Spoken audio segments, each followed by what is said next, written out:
Matt Smith, there seems to be a controversy brewing here that involves air scoops, air intake into the power plant for pro stock motorcycle.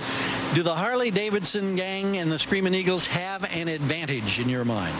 Yes, they have an advantage. NHRA has gave them scoops and whatever else that they've gave them. We don't know what those other things are, but we know they got scoops. That's what we can see, and they've got to go out farther forward, and there's an advantage to that. And the biggest thing is ours are too big, and we would like to have the same scoops they have.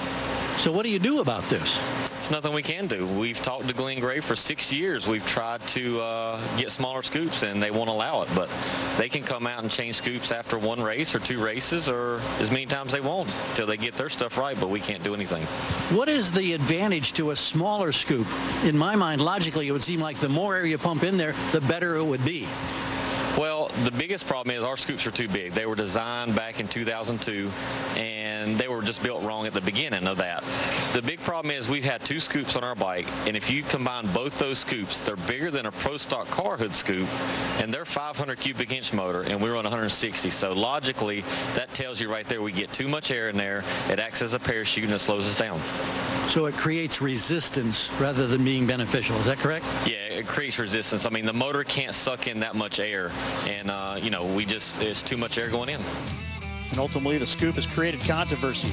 Matt Smith will race Sean Gann according to the Lucas Oil Ladder and Pro Stock Motorcycle. Matt's wife Angie gets the #1 qualifier, Eddie Krawick. Gary Gerald, do you have more? Well, Dave, we talked to both Eddie Krawick and Andrew Hines, and they deferred us to Matt Hines, who's been involved heavily, of course, over the years in the research and development for the Screaming Eagles. We asked him to talk about the innovation, but he said, and we quote, he didn't want to help educate his competitors, and he declined an opportunity to speak to the change in design. And we also tried to get a comment from Graham Light, the Senior Vice President of Racing Operations, and he declined to give us anything. So, you know, sometimes when you say nothing, says a lot. Like sands through the hourglass, these are the days of our pro stock motorcycle lives. Round 1 highlights. Jerry Savoie ran a career best 6:82.6 in qualifying. He's racing Steve Johnson, the Gainesville winner, his 350th race. Considering there have been 359, that's a lot. Oh, and look at Jerry. Did it again to the thou. 6.826 seconds, duplicating his career best. Next up, we got Chaz Kennedy up against Hector Arana Jr. Hector Arana's been fighting mechanical problems pretty much all season, trying to get that consistency. And boy, he better get some consistency on the tree because he goes red by a bunch, hands the win over Chaz Kennedy. It's a reverse of what happened in Atlanta when Chaz went red to Hector. This time, Hector goes red. Chaz moves on. Next up, it's the matchup I was looking at, Michael Ray and Scotty Polachek. Both of these bikes have been running well. This should be a good matchup. Trying to work into these conditions, and both bikes are off side by side. It is a good race, but Michael Ray pulls it off at the end. A 683 beats a very nice 685. Defending champion around #2. John Hall, Ellie Tonga. This is Ellie, yeah, the full-time firefighter now. His first race of the season. Up against another fellow Indianapolis U.S. Nationals winner.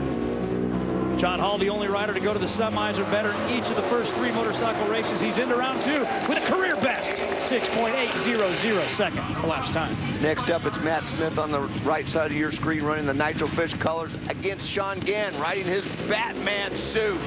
The Cape Crusader is out of it. Matt Smith is going down the track.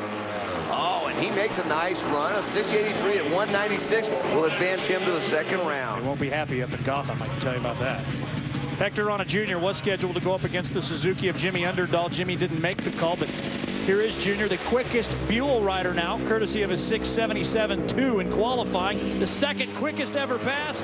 Oh, and he's got a bracket bike now, 677.4. Boy, a very nice pass. That 677.4 is low of the round thus far, but now we're getting to the Harleys. Eddie Krawick alongside of Angie Smith.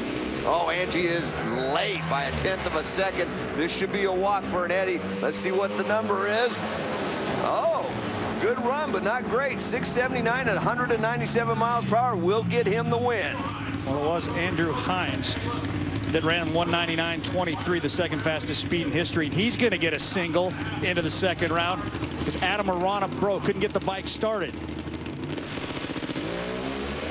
Let's see what kind of elapsed time Andrew can scoop up here since there's a little controversy. Ah, look at that. Low ET of the round. 677 at 198 miles per hour. Nice run. So the ladder now heading into round 2 for the two-wheelers. We'll find Eddie Craywick with lane choice against Jerry Savoie. John Hall with lane choice against Matt Smith on the top. Hector Rana Jr. made that very nice pass. We'll have lane choice over Chaz Kennedy, and Andrew Hines will pick his lane over Michael Ray.